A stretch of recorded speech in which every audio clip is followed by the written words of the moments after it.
నమస్తే. నేను మీ Gopi. Welcome back to our channel. ఈరోజు మనతో వచ్చరికి పొలిటికల్ అనలిస్ట్ చిట్టిబాబు గారు ఉన్నారు. సార్ నమస్తే సార్. నమస్తే. సార్ ఎప్పుడు లేని విధంగా పిఠాపురంలో అత్యధికంగా బెట్టింగ్ అయితే జరుగుతుంది. సో అదేవిధంగా పిఠాపురంలో ఒక కాంట్రవర్సీ అయితే నడుస్తుంది. ఏంటంటే అది పిఠాపురం ఎమ్మెల్యే తాలూకా అని జన సైనికులు, అదేవిధంగా వంగా గీత గారికి సంబంధించిన నాయకులేమో డిప్యూటీ సీఎం అనే ఒక కారు మీద ఎత్తుకుని తిరుగుతున్నారు. సో దానికి మీరు ఎలా చూస్తారు? ఒక ఎన్నికలు పోటీలో ఎవరికాళ్ళు వాళ్ళ ఆశ వాళ్ళ వాళ్ళ ఇది ఉంటుంది కదా. ఇలా డిప్యూటీ సీఎం చేస్తారని జగనే పబ్లిక్గా చెప్పాడు. ఇప్పుడు గెలిపిస్తే సీఎం చేస్తారు డిప్యూటీ సీఎం. సో నేను గెలుస్తాను డిప్యూటీ సీఎం అవుతానని వాళ్ళ తాలూకోళ్ళు చేస్తారు. అట్లాగే నేను ఈసారి ఖచ్చితంగా అసెంబ్లీలో అడుగు పెడతాను అని పవన్ కళ్యాణ్ అంటున్నాడు. సో వాళ్ళ ఫ్యాన్స్ అలా అంటారు. దీంట్లో పెద్దగా మనం స్పెషల్గా మాట్లాడాల్సిందే లేదు. కాకపోతే ప్రజలు ఎవరు గెలిపిస్తారు దీంట్లో అని చూడాలి. ఇద్దరు నేపథ్యం తీసుకుంటే ఈ అమ్మాయి వంగా గీత అక్కడ ప్రజల్లో నిరంతరం ఉండే మనిషి, ఎవరి సమస్య వచ్చినా అందుబాటులో ఉంటుంది. అది ప్రజలు దృష్టిలో అందుబాటులో ఉండే ఆవిడ మనం ఇంటిల పాదికి ప్రతి ఇంటికి తెలిసిన పరిచయం ఉన్న వ్యక్తి. సో ఆవిడని గెలిపిస్తారా, లేకపోతే స్టార్ ఆర్టిస్టు ఒక ఆర్టిస్ట్గా పోయినసారి ఓడిపోయాడు, సరే ఈసారి అయినా గెలిపిద్దామని భీమవరం వాళ్ళు ఓడిచ్చారు, మనం గెలిపిద్దాం అని ఓటర్స్ అనుకుంటున్నారా? ఎందుకంటే ఇద్దరు అగ్ని పరీక్ష. ఈ పవన్ కళ్యాణ్ పెద్ద అగ్ని పరీక్షలో ఉన్నాడు. అక్కడ గెలవటం అనేది ఎలాగైనా గెలవాలని ఆయన తాపత్రయం. కానీ అక్కడ అడ్డంకులు చాలా ఉన్నాయి. అడ్డంకులు ఆవిడకి ఈయనకి అడ్డంకులు ఏంటి? ఈయన చంద్రబాబుతో చేయి కలపటం అనేది అక్కడ కాపు ద్రోహి చేయని చంద్రబాబుతో చేతులు కలుపుతున్నా ఆయన్ని గెలిపించమని అడుగుతున్నాడు. ఆయన ముఖ్యమంత్రి చేయాలి తప్పితే నేను ముఖ్యమంత్రి అవ్వాలి కాదు. సో ఈయనకి వేయటం వల్ల ఏం ప్రయోజనం అనేది ప్రజల్లో ఉంటుంది. అలాగే వంగా గీత బాగా తోటి పరిచయం ఉన్న మనిషి. కానీ మన కాన్స్టిట్యుయెన్సీ పవన్ కళ్యాణ్ ఎమ్మెల్యే మా కాన్స్టిట్యుయెన్సీ చెప్పుకునే హంగామా ఈవిడికి లేదు. సో ఈ ఇద్దరు అగ్ని పరీక్షలో ఉన్నారు. ఆవిడంత నేపథ్యం ఉండి ఇంటిల పాదికి తెలిసిన పేరు అయ్యి ఉండి ఇక్కడ ఒక స్టార్ అవటం వల్ల ఆవిడ ఫేస్ చేస్తుంది పెద్ద లేదా ఇంకొకళ్ళు అయితే ఈజీగా వాక్ ఓవర్ ఆవిడకి. ఈ స్టార్ పవన్ కళ్యాణ్ అనే ఒక స్టార్ అవటం వల్ల యూత్లో ఆవిడకి పడే ఓట్లు పవన్ కళ్యాణ్కి ఎక్కువ పడే అవకాశం ఉంది. సో మహిళల్లో ఈవిడికి పడే ఎక్కువ అవకాశం ఉంది. మహిళలు ఎక్కువ వంగా గీతకి, యూత్లో పవన్ కళ్యాణ్కి. ఈ మధ్యస్థంగా ఉండే తటస్థ ఓటర్లు ఆఖరి నిమిషంలో నిర్ణయించుకునే తటస్థ ఓటర్లు ఒక 20%. ఆ 20% తటస్థ ఓటర్లు అటు ఇటు షేర్ అవుతారు. ఇంకో 20% ఉంటారు కొత్త ఓటర్లు. ఈ కొత్త ఓటర్లే నిర్ణయించే పరిస్థితి అక్కడ. ఈ 20% కొత్త ఓటర్లు సమూదైన వాళ్ళు ఈ ఎన్నికలకి. ఇంతకుముందు వాళ్ళకి ఓటు కలిగి ఇప్పుడు ఫస్ట్ ఓటు హక్కు వస్తుంది. ఈ ఓటు హక్కుని ఎవరికి వేయాలి? గెలిచే వాళ్ళకి వెయ్యాలా, మన అభిమానం కోసం వెయ్యాలా? ఈ పరిస్థితి వాళ్ళ సరిది వాళ్ళే నిర్ణయం. వాళ్ళ 20% ఓటర్లు కొత్త ఓటర్లు ఎవరు మొగ్గుతారో వాళ్ళు గెలుపు.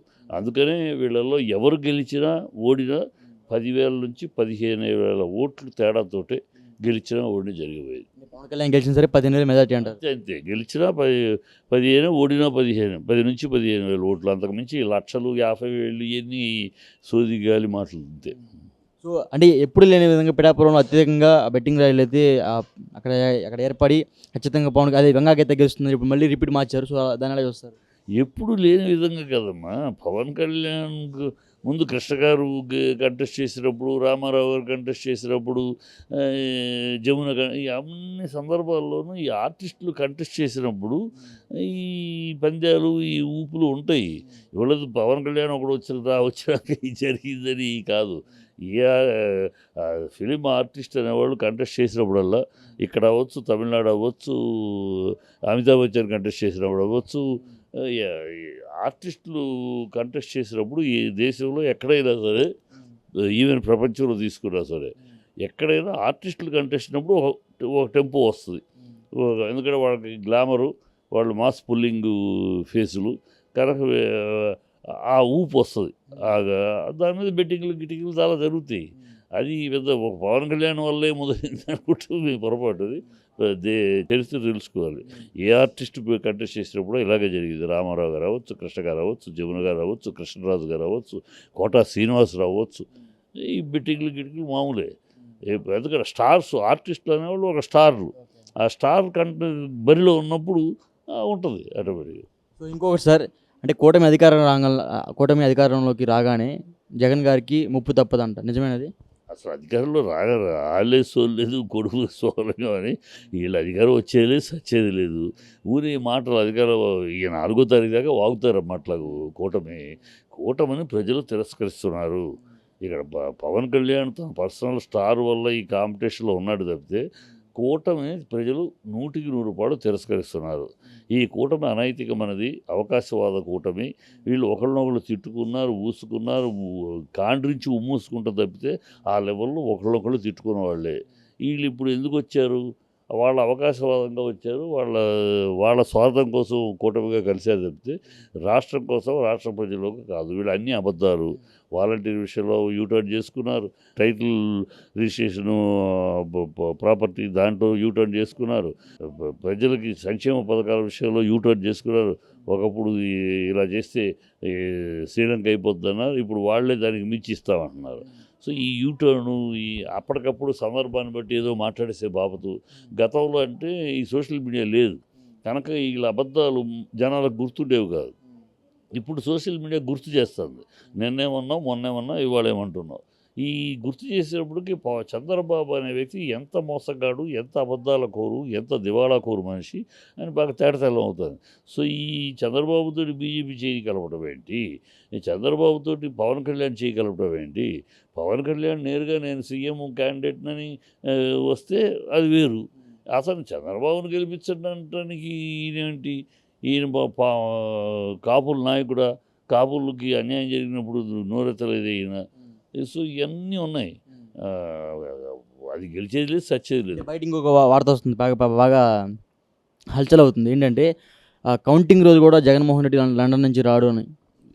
అంటే కౌంటింగ్ రోజు జగన్మోహన్ రావు అంటే ఇవాళ చంద్రబాబు వస్తున్నాడు. చంద్రబాబు ఎక్కడికి వెళ్ళాడో, ఎందుకు వెళ్ళాడో తెలియదు. జగన్ చెప్పి వెళ్ళాడు, నేను రిలాక్స్ అవడానికి వెళ్తున్నాను, ఈ ఎన్నికలు తిరిగి రిలాక్స్ అవ్వడానికి వెళ్తున్నాను, ఫ్యామిలీతో అక్కడంతా కూతురు ఉందో అందరితోటి సరదా కొంచెం కాలక్షేపం గడపడానికి వెళ్తున్నాను చెప్పాడు, వస్తున్నాడు. ఈ చంద్రబాబు ఎక్కడికి వెళ్ళాడు, ఎందుకు వెళ్ళాడు ఎవరికి తెలియదు. ఇవాళ వస్తున్నాడు అమెరికా నుంచి. ఎందుకు వెళ్ళాడు, ఎవరు సింగపూర్ వెళ్ళాడా, సింగపూర్ వెళ్ళి అక్కడ ఈశ్వరంతో సెటిల్ చేసుకోవడానికి వెళ్ళాడా, లేకపోతే దుబాయ్ షెట్టీని పిలిపించుకొని మాట్లాడటానికి వెళ్ళాడా, ఎవరికి తెలీదు. ఏ కేసుల విషయం, ఏ ఆస్తుల విషయాన్ని కాపాడుకోవడానికి వెళ్ళాడో తెలియదు ఎవ్వరికి. సడన్గా వెళ్ళాడు, ఎక్కడికి వెళ్ళాడో ఎవరికి తెలియదు. ఇప్పుడు అమెరికా నుంచి వస్తున్నాడని మాత్రం వాడు తెలుసు, వాడు పొద్దున్నే దిగుంటాడు. సో ఇవన్నీ ఆయన అందుకోసం వస్తున్నాడు. ఏం అయిపోయింది, అది ఎన్నికల రోజే తేలిపోయింది. ఇది ఈసారి మళ్ళీ వైసీపీని అధికారంలోకి వస్తుంది అనేది ప్రస్ఫుటంగా తేలిపోయింది. అందుకనే చంద్రబాబు రహస్యంగా వెళ్ళి సింగపూర్ ఈశ్వరంతో కానీ షెట్టితోటి కానీ తన ఆస్తులు బినామీలు వాళ్ళు అవన్నీ సెటిల్ చేసుకుంటానికి ఆ కేసుల గురించి, అతని ఈశ్వరం మీద కేసు ఉంది, ఈయన బినామీ. ఆ కేసు అరెస్ట్ చేసి జైల్లో పెట్టారు అతను. సో ఆ విషయంలో ఎన్ని బయటకు వస్తాయో, ఏ విషయాలు బయటకు వస్తాయో ఇంట్రాగేషన్లో ఆ భయం, దీంతో వీళ్ళు వచ్చాడు ఆయన. సో ఆయన మళ్ళీ చంద్రబాబు అనే వ్యక్తి రాష్ట్రానికి ముఖ్యమంత్రి అయ్యే సీను కానీ, అవకాశం కానీ, ఆ దురదృష్టం కానీ ఆంధ్ర ప్రజలకు లేదు. ఖచ్చితంగా ఈసారి ఆ చంద్రబాబుని ఇంటికి పంపించి, నాయన ఇంట్లో కూర్చో, రామారావు గారు పెట్టిన కష్టపడి రక్తాన్ని చెమటగా మార్చి నిర్మించిన పార్టీని, ఆ నందమూరి తెలుగుదేశాన్ని కాస్త నువ్వు నారా తెలుగుదేశంగా మార్చి కంపు చేసి ఆయన పేరుకు కూడా డ్యామేజ్ చేశావు. ఇవాళ 28వ తారీఖు ఆయన బర్త్డే. ఆ బర్త్డే నాడు మహానాడు అది కూడా చేయకుండా ఎలక్షన్ అయిపోయింది. ఎలక్షన్ అప్పుడు ఆయన పేరు వాడటం, ఎలక్షన్ అయిపోయింది ఆయన పేరు పక్కన పెట్టేయటం. ఆయన మహానాడు పెడతా ఉన్నాడు ఆ రోజు. ఎప్పుడు ఆయన బర్త్డే నాడు మహానాడు ఉంటుంది. ఆ మహానాడు క్యాన్సిల్ చేశారు. ఎందుకంటే ఎలక్షన్ అయిపోయిందిగా. ఎలక్షన్ ఉన్నంతకాలం రామారావు ఎలక్షన్ లేనప్పుడు ఎలక్షన్ అయిపోయిందని ఆయన పేరు పక్కన పెట్టేస్తారు. ఇది వీళ్ళ ప్రజలకు ముందే తెలుసు. ఇప్పుడు రామారావు గారి పేరు అవసరానికి వాడుతున్నాడు తప్పితే ఆయన పెట్టిన పార్టీ యొక్క లక్షణం కానీ, లక్ష్యం కానీ ఈ నారా తెలుగుదేశానికి లేదు. కనుక నారా తెలుగుదేశాన్ని పంపించేసి తెలంగాణలో ఎలాగో గుడ్ బై చెప్పారో ఆంధ్రాలో కూడా అది గుడ్ బై చెప్పబోతున్నారు. Okay sir, thank you sir.